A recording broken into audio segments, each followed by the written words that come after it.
So, hi everyone, welcome to the ConnecTree Podcast, and this is episode number 1 of the ConnecTree Podcast. And I hope you're doing really well, amazing, and fantastically having an amazing day. So, we don't know how to start this, but yet we're going to start this because this is a wonderful auspicious and wonderful setup. What we have like 5 of the team what we have for ConnecTree, and starting from the left we have Hajra, then we have Aisha, then we have Manal, and then we have Azhar, and then you have me, Rizwan. So we thought, okay, we'll start a podcast, but we haven't planned anything. And once we got a situation like this, we thought, okay, we'll just do something right now. So how are we gonna do it? Yeah. Let's talk randomly about ConnecTree. I just want to know when you heard first about ConnecTree, what is the first thing that comes on your mind? I just want everyone to answer for this. Randomly, just when you heard about that name, no particular name. So, what's the first thing that comes to your mind? To me, it felt like, connecting and growing together. That is what first came into my mind, like learning about people and talking to them and then growing together. That is what I felt. I learned about ConnecTree through her, and she said something like we have a book club and all. I was like, yeah, nice. I want to join, and like she said, let's grow together. Yeah. How many of you felt awkward or weird about meeting new people and learning new things from strangers? There is a kind of fear that comes to our mind. No, we are jumping into a bunch of strangers and we are meeting and acquainting with them. So, how many of you feel that weird kind of experience when you join to the ConnecTree group first? I'm very introvert, and I just want to change that. I want to learn. I want to learn how to intervene with the people, or how to talk. Like that's what take me here. Like I want to know more. I want to know the people. I want to know more about people. Yeah, that's it. I remember the first time when we had the meeting, like I was too scared to even, say my name out loud. But then over time, I think we got, adapted to one another, and it seemed quite comfortable to just be myself. And as an introvert, it's not easy to put yourself out there and talk about yourself and share your thoughts and everything. But I think that the group was the first step towards it. Yeah, I know, like, for example, all of us, we know quite well about us, basically, because we have been connecting quite for some time. And also when talking about like being an introvert also, I think all of us are an introvert to an extent, right? For example, we all have this, even when we say like I'm an extrovert, like I do things, I'm just very outgoing and all that. But still, deep inside, we do have that, like that. Anxiety. I don't know if it's a social anxiety, We but love still being ourselves and in our spaces. right. And I think being in a group, like, I think whoever it is, like as how we label us as an introvert or something. Being at a safe space where you can talk is, I think, the first step to basically exploring your side, to to grow into maybe, let's say, if you want to be an extrovert, as how we label, isn't it? That kind of feeling that we are coming now, we are judged very easily. So we are very comfortable coming to strangers and opening up. They don't fear about what they think about them, and they are not revealing their identity to them also. So they get a safe playground to express themselves now. So at the initial point, we felt like that, and after a point, we will gradually create a space or to detachment from what we have done earlier. So did you felt after getting acquainted with a bunch of people over here, and you felt okay, I'm getting too much closer to this kind of guys, and so I have to detach from that particular thing? Do you have such kind of feelings? I'll be very honest, I did. And I think I had the same conversation with Manal itself one day.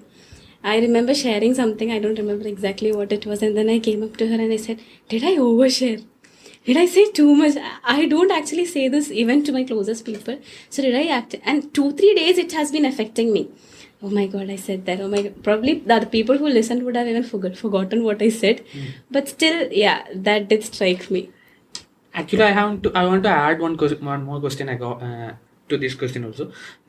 Being vulnerable is a thing that has been that itself a vulnerable word. So people fear to be a vulnerable guy or girl, a woman, whatever it is. So why people fear? According to you, why? What do you feel? Why people are not ready to be a vulnerable person? Probably judgments. Like once we are comfortable with someone, we'll be like, whatever it is, I will be myself. So it took me so many meetings to unmute myself, and I think that's the best decision I made. Like connecting you on daily basis, on every day. And once I got comfortable with you, with the ConnecTree group or the people, I feel it's okay. It's okay to be myself. If it's wrong or right, I say what I wanted to say. So we learned that everyone have different perspectives. Everyone will have different opinion or something, and it's okay. We can be ourselves.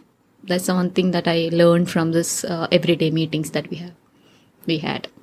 While being vulnerable, the problem I had was when I started talking out, I started feeling it again. That was a major issue. More than about what other people will judge, I was like, why am I again thinking about it? You felt like you are perpetuating the same thing. The same thing again. Like it's over, but then you are again feeling it. I was reading something, like just quite some minutes before, I was like going through a WhatsApp group. I saw a message like, I understood why I don't write every day. That is because I'm afraid of finding out the answer for that. Right. So basically it's like, when you're talking about something, let's say your deepest of your vulnerabilities or your insecurities or fears, when you try to talk about that to someone, suppose let's say like yesterday someone asked me, what is your toxic trait? I know, as far as I know me, I'm very aware of who I am, how I am and all that. But still I was thinking a lot. I knew the answers to an extent, but still there have been something that I haven't noticed, but still I'm kind of scared to explore that side. I don't know what, I think, okay, what if that is true? What if this is the thing? Or what if this comes to me in a different form? Maybe I also think that, being vulnerable, you often fear what if, because, we are someone who's who just push ourselves every day, right? To be optimistic, you're not this, you're not your thoughts, you're not this and all that. And when you just keep aside your vulnerabilities, what happens is you kind of are trying to make you believe that you're not that. It's like you don't have your insecurities, you're more than that. But I think deep inside we all have that, and we're afraid to kind of explore that vulnerabilities. True. And when we become vulnerable, probably people listen to what you say.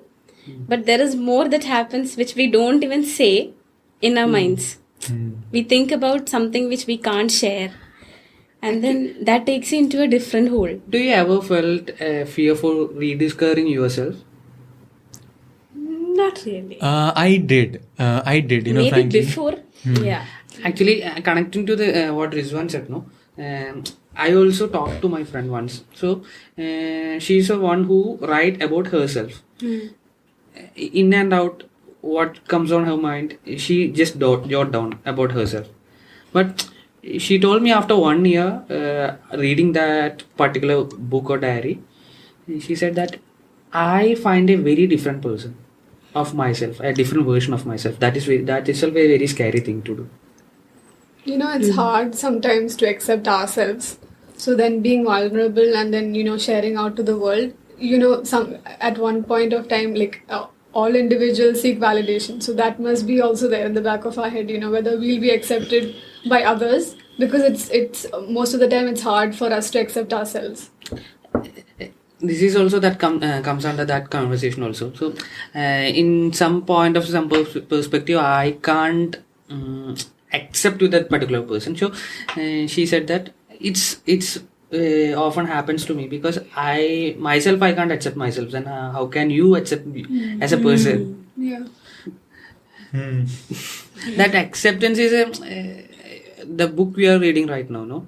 5 love languages. In this, there is one chapter starting with that if a person's having a validation or a positive validation, he can leave that for 2 or 3 months. Yeah. Oh yeah, like I think Yes, it's like yes. Franklin Roosevelt or Yeah. something. I remember. Yeah. I think okay, this is some kind of thought, a kind of a philosophical thought I have. That is basically, what we are is basically not who we really are. Like in the sense, when we start to explore, like for example, this person you said, like writing down about more about herself, we eventually find out that when we connect these patterns, like not every day we have the same thoughts, right? So when we write down like our emotions, like our feelings, and understanding about ourselves, eventually, let's say you connect, you try to find a pattern about yourself. That's okay. Okay, fine. Yeah. So when we try to find out about ourselves, we eventually find out that we are a whole different person than who we really think. Like we have this perception in our mind, and I think that's also kind of scary. And often I used to journal a lot back. Like not now, I recently started again, but not again very consistently, but I used to journal constantly. So recently when I just took back that journal and started to going through that, I found out that the concept I have, and that it was that okay, so I went through a diary which I wrote in 10th grade, and that I have a perception right now. Okay, I had a perception that okay, I was this person in 10th grade, but when I went through the diary, it was different. Like it was not me. Yeah. It was a whole different person. I think that's also scary that we kind of tend to maybe it's that we'll find out okay, we are not who we really are or something like that, and that could Especially when backfire. you express things, no? Be it art, be it writing. There was a time when I used to sit to write, and then it used to be all about pain. So I didn't feel pain that much. But then every day I was writing about pain, and it felt like, no, this can't be true. It was hard to accept. Yeah. While doing my podcast also, one of my friends, you always end your podcast in a very sad note. Well, Yeah. Why do you want to do that? Why you want to make people very sad? It is not the thing that I intentionally do, but it happens to me naturally. Because for me, the ending should be go straight into the heart. So maybe that will change gradually or eventually. I didn't find anything bad in that, but this is one thing that other person noticed in me, because I am not that a depressive person at all. But even though there is an ups and downs in my life also, but I don't want to make people sad with my podcast. Okay, and all I those have a things. question because I am somebody who writes too. So lately, the things that I'm writing, it's all very complicated. Like very sad, very depressing, too much of anxiety. So do you feel like am I becoming sadder and sadder as each day goes by? Am I putting it out to the world that sad content or something like that? Not at all. I relate to one of the writer in Malayalam film industry, that Shyam Pushkaran, and in one of his interviews he said that I keep myself sensitive to emote myself very deeply. I also felt that being in a very happy or a blissful state, I can't express more. Maybe I won't dig deeper of into my heart.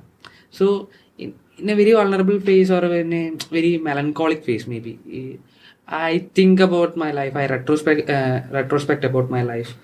I evaluated the quality of the life that I had for the past 25 years. So only from that also I can write. Means with that experience only I can write. So maybe that will reflect. I can't help coming out of that thing, but I didn't find that it's a very bad thing to do, because this is a way I could express. So maybe that's the question for Manal. The answer for Manal's question is, we seek external validation beyond what we need. There is a point for everything. We have to limit that in a particular point. If you are living according to the perception of other people, we can't do anything. If you're creating an art, if you're writing a piece of thing, 100 people will read and 100 people have 100 perceptions. So we can't help how they are thinking. They are judging with their experience only, how they led their life. Now, their past experience, everything matters. Maybe the mood they are reading, that particular thing, everything matters. And there is an intention behind. That's what I think. For example, you write for people to read and you write for yourself is two different things. I always tell to all the persons over here, means enjoy the process, not the result. Because, okay, you write one, you do one podcast. If 100 people are telling that it's very nice podcast, after that 100 people, you are looking for the 101 person. And that rise continues. If you are not enjoying the process of making that podcast, recording it, scripting it, every minute detail of that podcast, that gives an high, and you continues to do that. I think, I want to, I'll take that in one aspect that is slightly different. That is where, recently I've read this thing that is, grief is the love that didn't That we pay for. no grief is love that have not found home. Okay, grief is love that have not found home. Okay, and I was like, oh yeah, that is so deep, beautiful. right? And in that, taking that context, most of the arts that we have seen, which is very, very precious, that speaks something about pain. I feel like pain is the most common, but yet the most misunderstood emotion that we have. And I think when you try to write about pain, especially as an art, or in an artistic way, or when you try to put it down, there are two things. One, you understand your pain better, and two, when you understand your pain better, that I think that pain ultimately finds its relief or its cure. True. And in that sense, I think writing about Or if you say about that line itself, Yeah. that pain find its home. It's home. Yeah. Yes, right. It just So turns into it's love. very easy about writing. It's easy about, let's say, creating content, or writing, or logging about a happy place that you have been. But it is not very easy to write about a hard thought you have, or some kind of experiences you had, or some kind of things that you're going through. But when you put that into paper, that ultimately gives you more clarity on that, and ultimately that will help you handle that situation better, or help you give you more control. And I You think find answers. in a way. and it's not really more about how others are taking it. It's more about, I think, in a writer's perspective, especially if you're trying to be a writer, it's more about obviously there are, as Azhar said, there are going to be 100 perspectives, but it's mostly about finding your perspective first. And I think for that, writing about pain make it more clear and better. Do you... Okay. There is a line in one of the movies, I think the 500 Days of Summer. It's if you are in a pain, convert that pain into art. Any point of any language of expression. Maybe for someone is a poem, for others is a drawing, Painting. some others is a movie. Any sort of things that you can express, just express it. Yeah.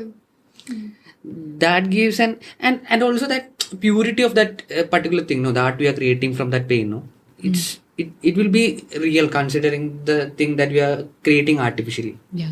Okay, I have one question.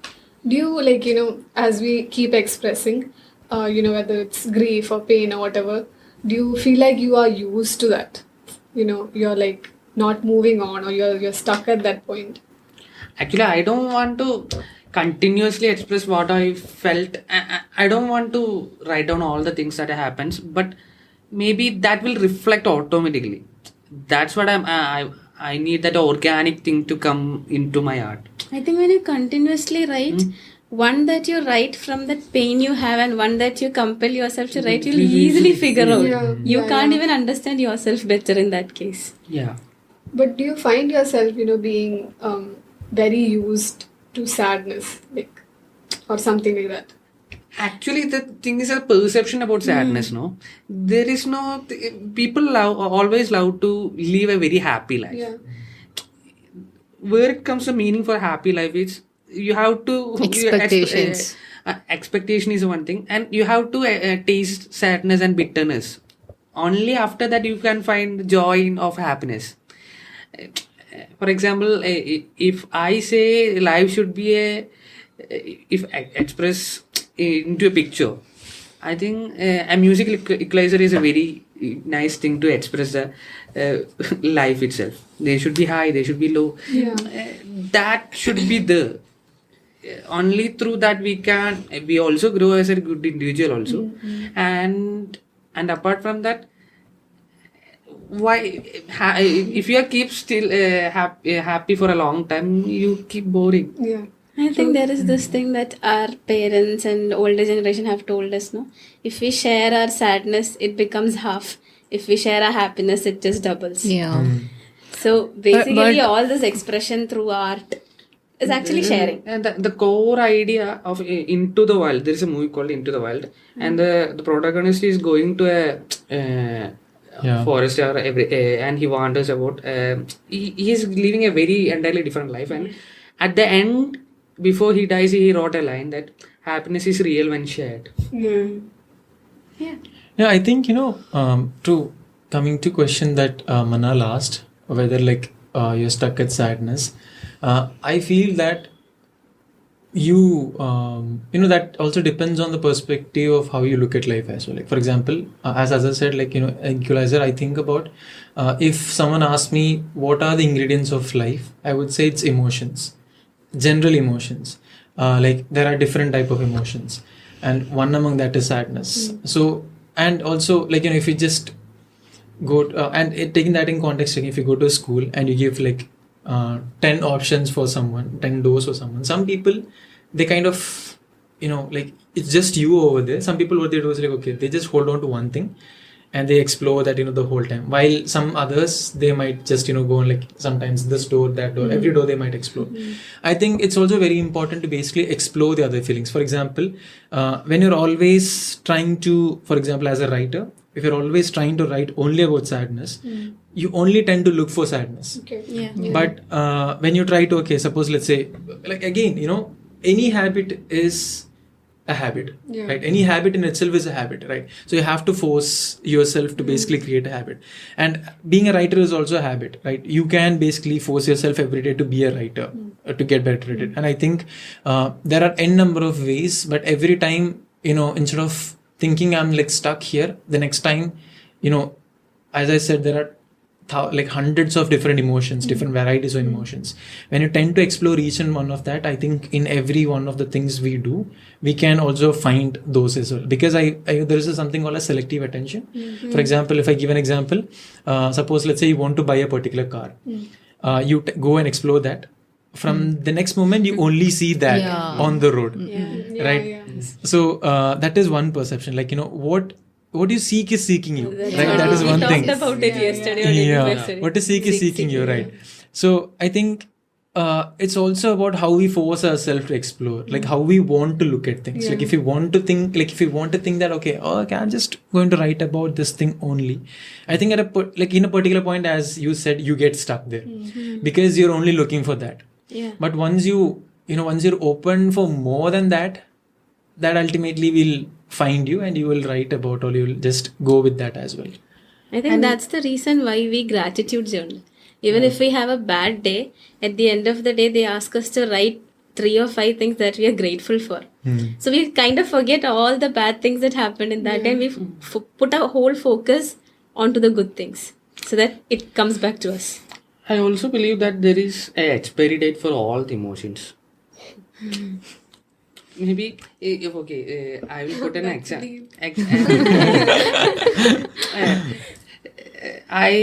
This shall to pass is a very interesting line connecting to that, because if someone is writing out of the melancholic experience of him or her, so people start appreciating about that particular thing now, and he won't withdraw that particular thing.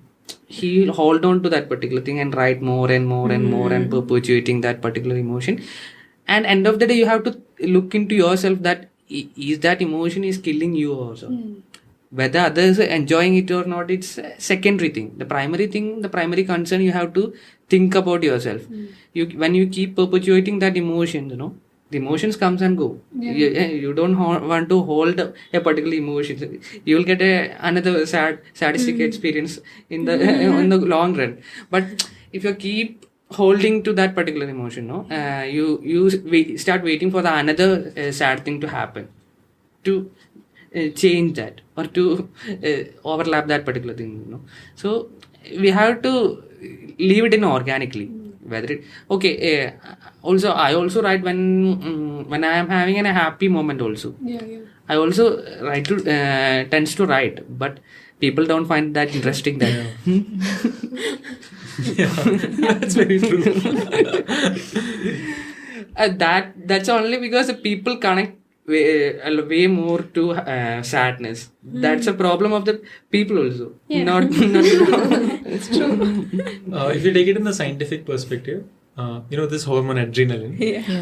People like adrenaline a lot, and that is also because they're scared of it. Like in the sense, when you get addicted to adrenaline, there are two contexts of it. One, you can train yourself to be more okay with it. That will help you cope with anxiety, stress, and all that better. On the other context, it also becomes an addiction. When you get constant adrenaline hits, you want that again and again and again. When you hear something like, okay, you connect to that particular thing. Okay, this happened. Okay, that happened, right? So you want that feeling that ultimately happen, and that ultimately create this hit.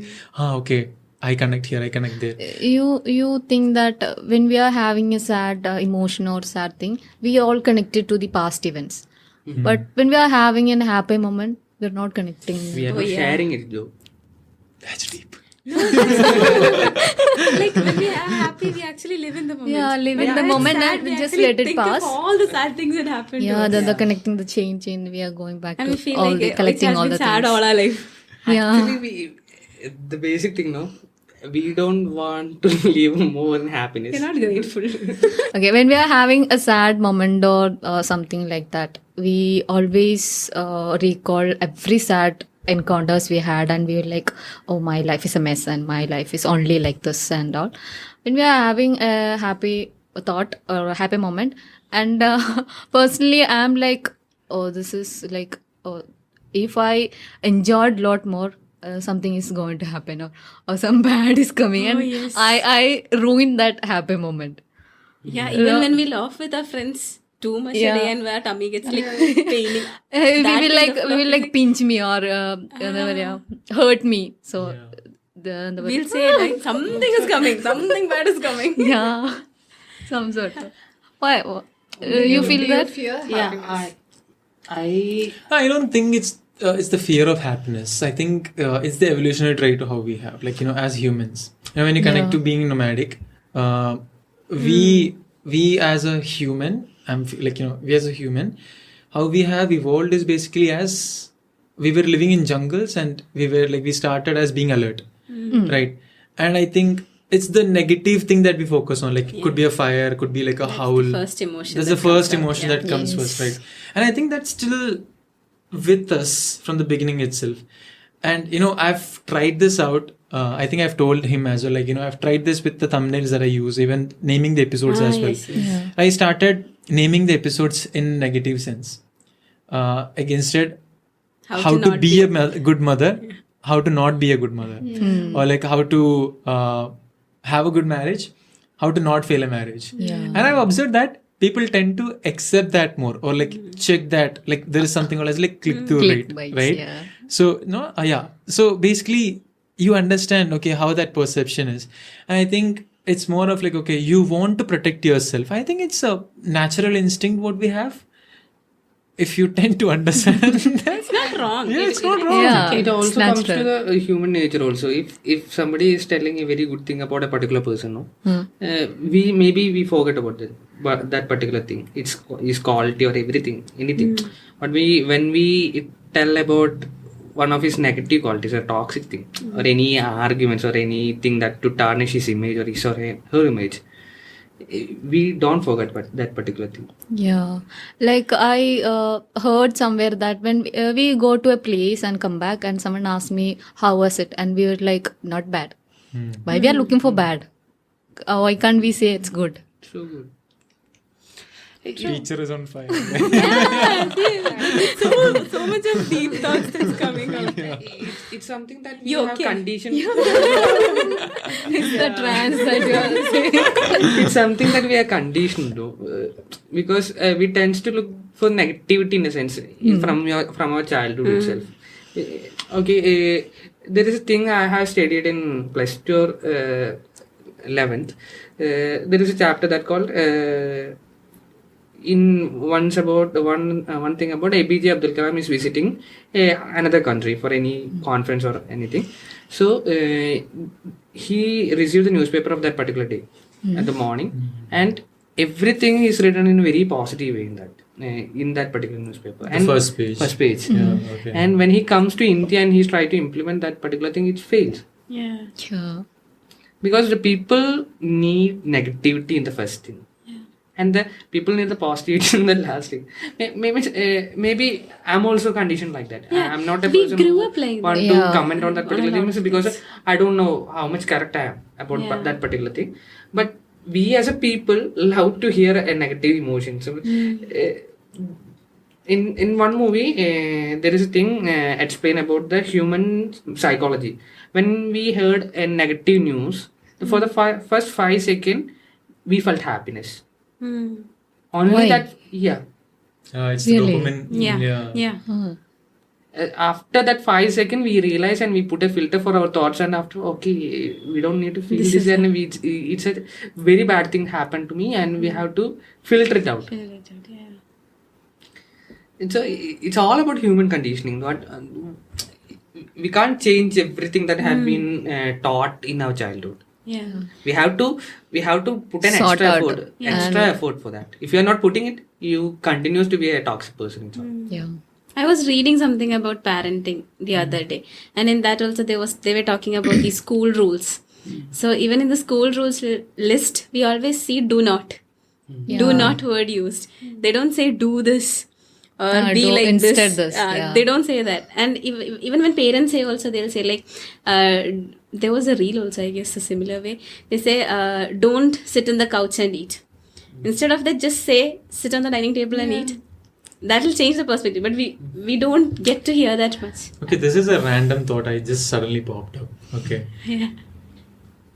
Are we manipulated to do these things? For example, as you said, like, the crime rates have been increasing, or like all the negativities have been increasing. And, this I'm connecting with the different thing. When you see a board, do not litter here, you litter there. Yeah, we have a tendency to We have do a that tendency more. to do that Do more, it, right? yeah. So obviously, when media or like newspapers or some something that is put out publicly to do some more when you push out no, is that really making us more sadder, more negative, more bad? Maybe. I have a very beautiful answer for this thing. Maybe subconsciously that affecting us. Yeah. There is a story I heard from one of my tutor. There is a beggar in a street, and he's blind. So he put a board aside, and he write, "I am blind. Give me something." Yeah. Okay. After that, one of the guy who passed over there, he took out that board and he corrected.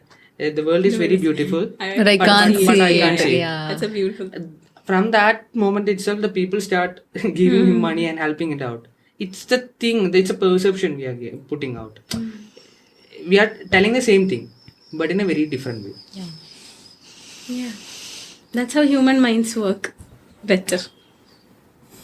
Okay, this is something that should be learned. I think I'm There's a lot to explore. Psychology. because we always till you we just spoke about this newspaper. I knew that story, but and again we say, okay, do not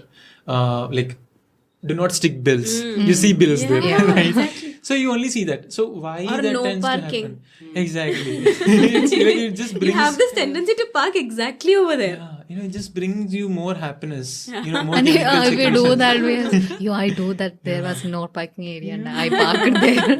Okay, I think that's something that should be explored more. There is a wall nearby neighborhood, and he wrote like that. I know you won't do that. Means it's a trust. Even my neighbors, they had written, like, when we were outside India, there was a board. It was written that don't park your car here, not for 2 minutes, not for 5 minutes, not for 10 minutes. That's kind of actually questioning your intention. So we feel like, okay, no, now you should not park there. Oh yeah, we have, coming back to the context that we were discussing, we have been discussing a lot about emotions and humans basically in general. And, one thing we just also discussed earlier is also like, we talk about this being well educated, right? Like well read, well traveled, well versed with things.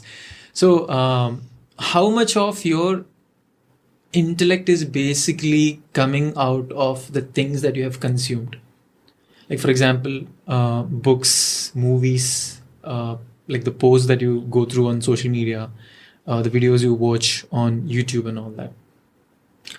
That's... Like, okay, I know like that's an obvious question, but I'll put that in a different context. That is like, how much of a conscious effort you put to make the most out of the things that you consume on a general basis?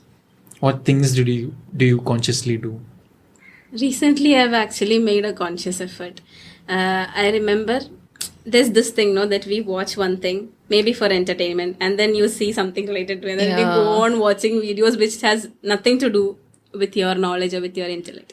So right now I've tried filtering out, again, looking through all the channels I've subscribed, especially in YouTube and all. I also did that, and I also unsubscribed so many channels. And even I've changed my email ID. So when you use one email ID to watch, all these recommended videos go away. So like you're starting fresh again. That is one thing. And recently a change that I've made is, more than consuming things from media, I've started talking to people. It's nice. That is something I've actually started, like very consciously. Maybe if people take effort, I'll be like, okay, I'll think about it. I'll take my time, maybe later. That was how now I'm like, okay, I'm going to talk. Maybe I'll get something. I felt that we all blame for YouTube algorithms for keep suggesting that entertaining videos, but we can also it's you have to understand it's a human that created that algorithm, so we can also manipulate that particular algorithm. A human who knows human brains very well.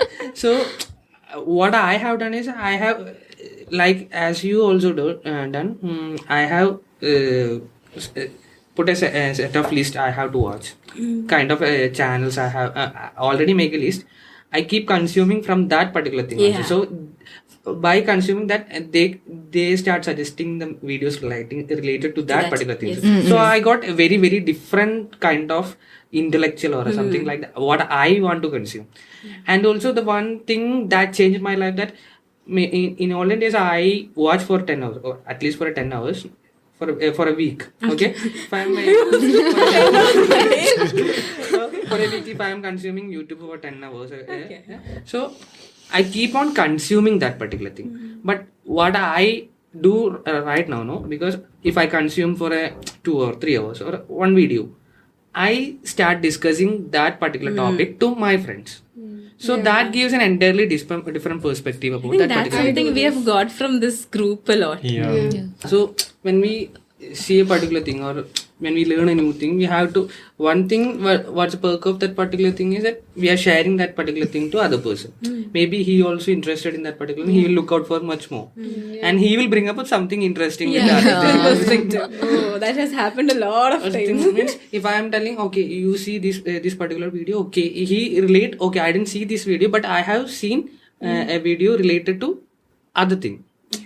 Similar thing. So you please check out this video. So we will get interesting suggestions more and more. So we don't stuck into a particular thing. It also brings space for discussion and learning more and all. And also we will understand the pros and cons of the particular perception. Maybe we always have a tendency to, if someone famous, someone who carries fame, tell a thing and we will blindly Follow it.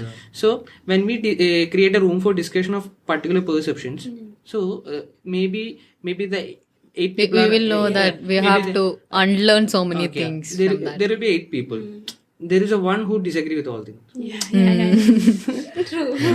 So he will put his perception about it. Okay, but maybe the other 7 people won't trust that. But that triggers that The thought will be there. Yeah. triggers. Oh, why he's putting like that? And we start exploring, and consciously, unconsciously, we will start exploring that side also. Yeah. Just adding on to him, I think getting recommendations and consuming is a good idea of consuming valuable content. Yeah, I do believe so. Yeah. We start recommending. Yeah. We can't. Nobody will recommend. Okay, you do this. When we put that point into discussion, okay, things will pop up. Yeah, true. And I didn't find people used to tell that, not used to, people still telling that we are living in the world of technologies and it's ruining us. Okay, it's there, but there is a perk for this technology also. Internet is the greatest invention of this time. Yeah. Not this time, all the time. Okay, maybe comparing to our grandparents' generation. Okay. We have everything under our fingertip. Yeah. Anything. And you have to... Even if mom doesn't know something and she come to me and said, just Google it. Yeah. Just show me that. Just ask that. Ultimately, the choice is very important. Whether you want to learn new thing or whether you want to learn toxic thing. Yeah, you have both in your hand. Yeah. It's Choice up is up to you. The quality of your life is depending upon the choices. Everything. Yeah. Actually, if you think about it, we chose to be with each other. Each 5 of us met through internet. Yeah. All of us. Yeah. And we're having a meaningful... I hope this is a meaningful conversation. We are If not this, maybe behind this we are having a meaningful conversation. very interesting conversation. And what I felt was best thing of this group is everybody want to bring the best out of other people. Yeah. Not themselves. They're also not looking after any reward or anything. They genuinely felt for other people and they want they to be happy and they to come out with their best. I was thinking about this and I was thinking, okay, it's been very little time that we have met. What if this just fades away and then we don't get topics enough to speak? And today when suddenly Azhar was saying it's been 5 months and I was like, really? We didn't go out of topics for 5 months. Every day we had enough topics to speak. Initially, I and Rizwan discussing about the first thread of ConnecTree, core idea of the ConnecTree. We didn't look for a lot of things and we just want to execute the first step. 1 month a book. One Book a month. One book a month. We are just in a sort of trial and error, experimental phase in that particular thing. So we thought maybe 10 people will join and we'll look into the long run also. And suddenly, I also think about yesterday when I'm coming for a ConnecTree meetup also. We have 2 WhatsApp groups now. We are selecting for next month and we are going for a 6th theme. Yeah. And I'm genuinely happy that we have stick to a particular theme for a month. Yeah. And we have conducted all the activities related to that. And I don't know how much people enjoyed it, but we have tried we have put a sincere effort to bring that particular theme into action. Yeah. Like to kind of consolidate that, as we all said, like when we share things, it's more happiness. The happiness doubles. Or when we have a group basically to help us get more perspectives, that actually makes it more insightful, I guess. Like whatever the topic you want to learn or something, that makes it more insightful. And I think doing it with a group is like, or a team, or like people that you trust, or you that will help you push more or go beyond that, is basically always a plus, or only that thing that you need to basically figure out things. Because I think life is, as you said, a choice, right? It's always about figuring out what you want, and that is also a choice. right? And I think for the past, as we said, like, it's 5 months. Just now I realized I didn't know that. I was disagreeing with him on that point, and he's And counted, he's all the counted 5 all the books. books. Yeah. So we started from March, and it's July. August almost. August.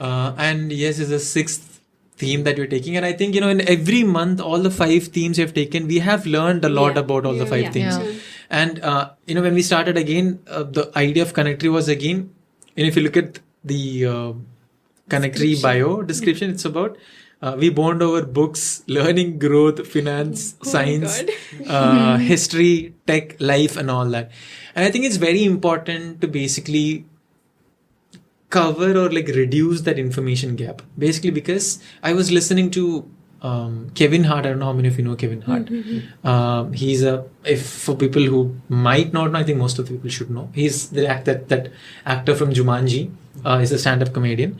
And this guy was speaking, like, once he started, like, once he made to a particular point, and he was spending more time with people who were more successful than him, or like more brainy, clever, or like there were like more things that has been happening to them, or basically when you say more successful, that is like more opportunities they have, more freedom they have to try out things.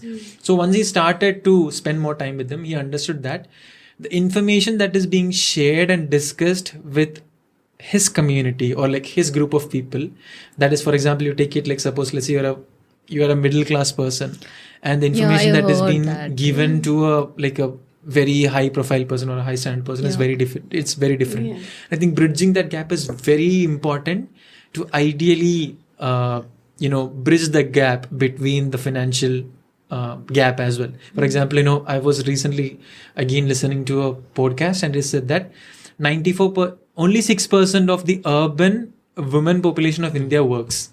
6%.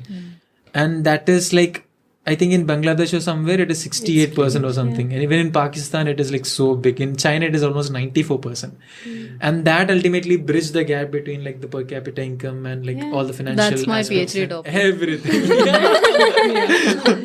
Okay. And one thing that I want to say is basically, if you want more people, basically, suppose let's say women, to basically come forward and work over there is a sense like again a bridge of like, or a lack of information or a push or awareness that is again being provided to them as well, right? So if you want to bridge that, again, you want some place where that information is being shared as well. The idea initially was simple, that okay, we want to make it a space where it's like being nerd is cool. That's the exact same thing we said. Okay, we want to make being nerd cool. And I don't know, like, we don't know how much we have done that, but we are trying on a monthly basis to bring out something. And again, as we just said, we had like two WhatsApp groups, and then like WhatsApp increased the limit. We just switched into one group and all that.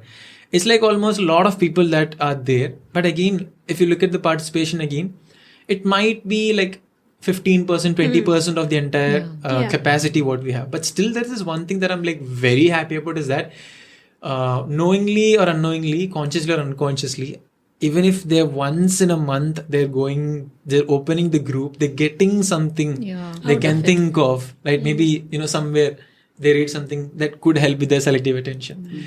So that is some beautiful aspect of this, how I look at. I have like one simple question, because again, if we extend this, it will go along. We can do another episode.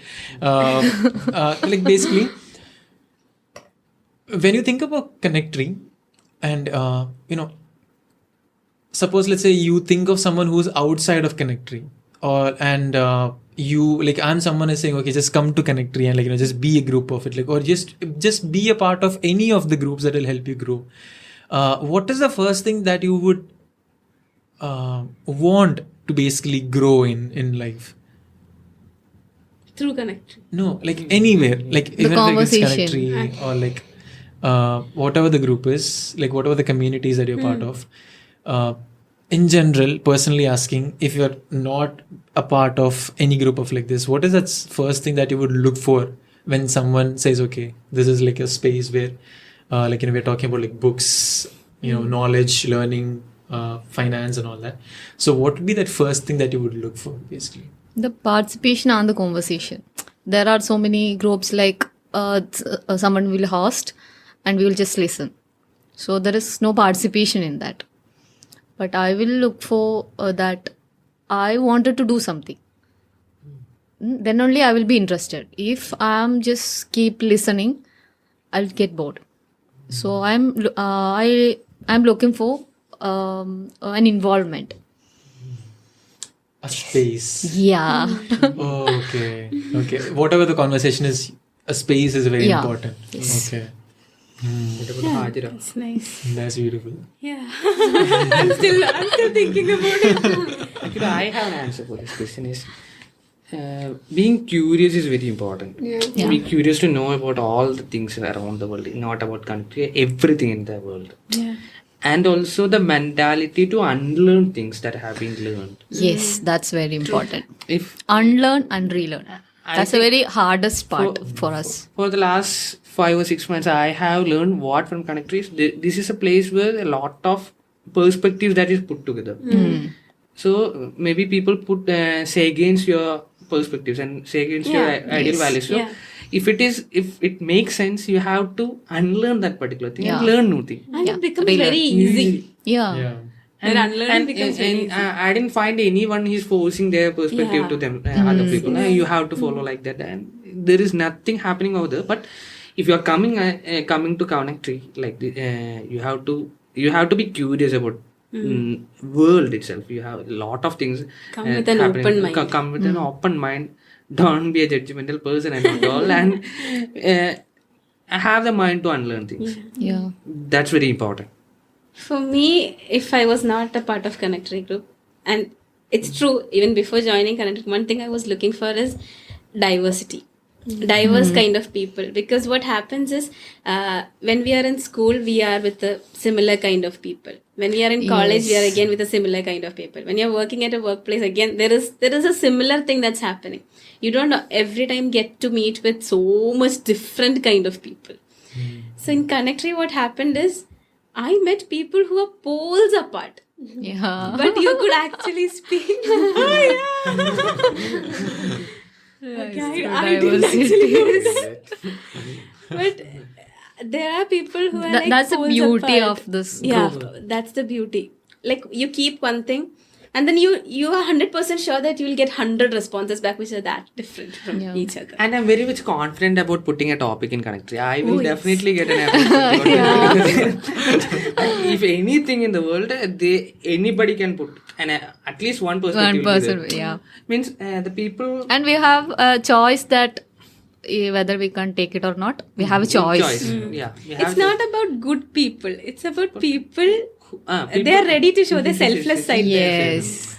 And also the people who are present on ConnecTree, one thing I noticed that they are multi-talented in the sense of they don't stick their knowledge into a particular field. Yes. They are, as the diversity of the knowledge, it's, even if a musician, he's doing something, he's reading books and he's having a inspiration that from that set. Everybody is drawing inspiration from one to other person. Like Kevin had, I always wanted to meet people that they are doing. I think they Smarter than you. Yeah, better than you. better than you, or doing better than me. So I can learn from them and I can grow. That's what something I was looking There is for. this comfort that you get when you are with people who are lower than you. We have a certain level of dominance of them. Yeah. So there is an experience for me. I have got a different perception about my podcast from the members of ConnecTree. Oh yes. And they told they pinpoint all the sort of things, bro. That doesn't work out for me. Why you that ending is not proper. You have to work on that particular honest thing. review. Honest review. It's an honest review. They don't want to please me at all. Only 3 or 4 people, but that 3 or 4 people are giving a very, very, very honest review. So we can improve the next one. Because they genuinely need me to improvise. No, there is a thing about people giving reviews. See, they don't have anything to get from that. It's just for the other They person that don't they're even doing know it. us personally, Yeah. and they don't want to comment on very random thing, but they genuinely took time or take time for hearing that particular thing. Not only my podcast, everybody's artwork. If anyone is posting, there is a section called Sunday Spotlight. If someone is posting their work or their art, they genuinely Yes, make the time for response. that particular thing. And if it is an article, if it is a poem, they read it out and they give a genuine feedback of their own. Yeah. Yeah, that's very true. Like to set a context, the first time I'm in a group where there are mathematicians, there are economists, there are people who are coming from physics background, like business background, a writing background, or like athletics. So as you said, like diversity is something that is there. And even like the first time when we wanted to name something to the group, like when the idea was that okay, we want this different diversities, everyone connected. There's like okay, connections. Initially it was like I think a tree of connections or something. Then someone told, I was okay, why don't we flip it like okay, connect tree? It's like okay, that's something beautiful. And I think it's very like as you all said, it's so happy to agree with all of you. Like I can't agree more than that. Right. And so like you're putting a conscious peer pressure. Like we do so many things because of peer pressure, right? In a group or like amongst friends and all that. And I think consciously being in a place where you can expect your peer pressure to get better at something, that's a nice place to be. I think that's what I find basically where we are right now, and I'm like literally very happy to say that. Yeah. Yeah. I Great. feel like you have something to add. I was thinking something.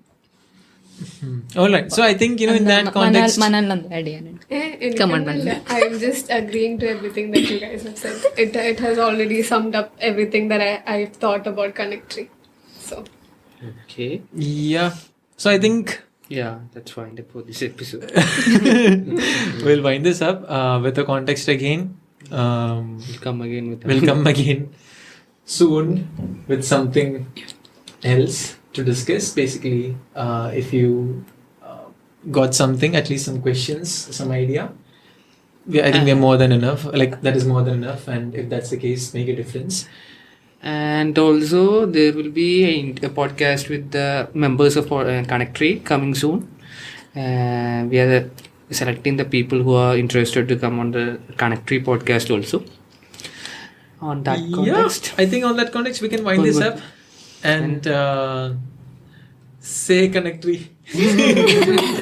So thank you so much for listening. It's such a pleasure to talk and basically discuss about ConnecTree and basically all of you guys. It's all about ConnecTree. Yeah, it's all about ConnecTree. And it's all about you guys. So thank you so much for being there from the beginning, listening, asking questions, supporting, being a part of all the events, activities, giving us ideas, feedbacks, criticisms, advice, and like everything that whatever you can possibly. And I think let's end this note with a small kind of sentence that okay, we'll just go together on everything. Thank you so much. Take care and have a great day. Peace. Yeah.